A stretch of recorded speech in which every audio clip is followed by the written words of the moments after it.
So hey guys, আমি আবারও চলে এলাম একটা নতুন ব্লগ নিয়ে।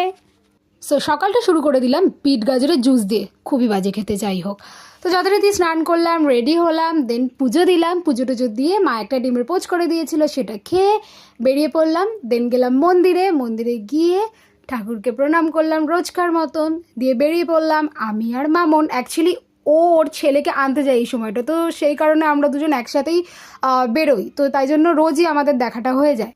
ক্লিয়ার করে দিলাম, মানে পরবার 3 দিন দেখছে তো তাই জন্য। আর বাই দেবে, আমাদের যদি দেখা না হয় তো আমাদের পেটের ভাত হজম হয় না। যথারীতি পৌঁছে গেলাম অফিসে, গিয়ে খেয়ে নিলাম একটু আখের রস, তারপরে বসে পড়লাম কাজে।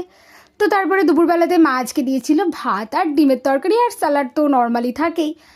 তো তারপরে কাজ করলাম, দেন বিকেলে খেলাম একটা গজা আর একটু চা।